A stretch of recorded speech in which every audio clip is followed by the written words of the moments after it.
হযরত শাহজালাল আন্তর্জাতিক বিমানবন্দরের বহুল প্রতীক্ষিত থার্ড টার্মিনাল পরিচালনায় জাপানের সঙ্গে প্রস্তাবিত চুক্তি বাতিল করেছে বেসামরিক বিমান চলাচল কর্তৃপক্ষ। প্রায় ৯ মাসের দীর্ঘ আলোচনা সত্ত্বেও আর্থিক ও কৌশলগত বিষয়ে সমঝোতা না হওয়ায় দুই পক্ষ চূড়ান্ত চুক্তিতে পৌঁছাতে পারেনি।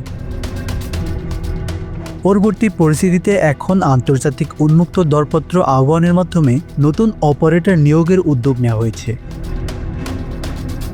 সিভিল এভিয়েশনের তথ্য অনুযায়ী ১৫ বছরের জন্য টার্মিনাল পরিচালনার দায়িত্ব জাপানের সুমিতোমো কর্পোরেশনের নেতৃত্বাধীন একটি কনসোর্টিয়ামের কাছে দেওয়ার পরিকল্পনা ছিল।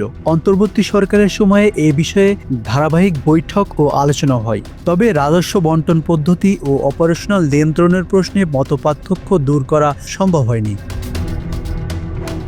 গত ৯ ফেব্রুয়ারি সিভিল এভিয়েশন থেকে বেসামরিক বিমান ও পর্যটন মন্ত্রণালয়ে পাঠানো এক চিঠিতে থার্ড টার্মিনাল পরিচালনায় উন্মুক্ত প্রতিযোগিতামূলক দরপত্র আহ্বানের অনুমতি চাওয়া হয়েছে। অনুমোদন মিললে দেশি বিদেশি যোগ্য প্রতিষ্ঠানসমূহ এই দৌড়ে অংশ নিতে পারবে।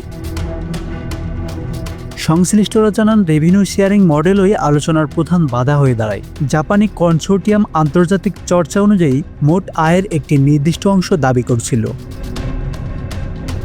অন্যদিকে বেসামরিক বিমান চলাচল কর্তৃপক্ষ বেবিচক ভারতের মডেলের মতো নির্দিষ্ট সার্ভিস ফি ভিত্তিক কাঠামোয় অনড় ছিল। বাংলাদেশ পক্ষ প্যাসেঞ্জার সার্ভিস ফি ও বাণিজ্যিক আয়ের গুরুত্বপূর্ণ খাতগুলো নিজেদের নিয়ন্ত্রণে রাখতে চেয়েছিল, যা জাপানি প্রস্তাবের সঙ্গে সামঞ্জস্যপূর্ণ ছিল না।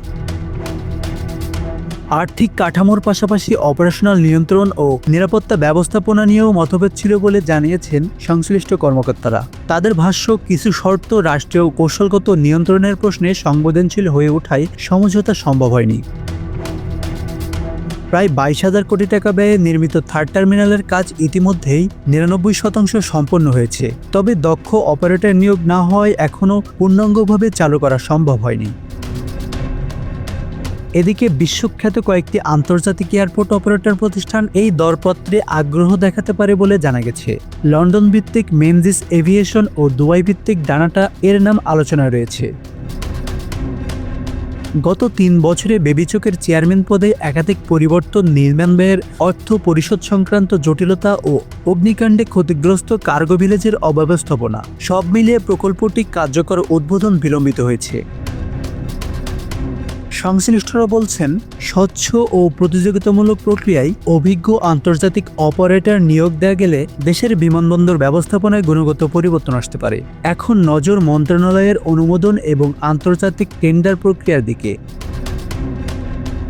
আসানুর রহমান মিঠু, বাংলা অ্যাফেয়ার্স।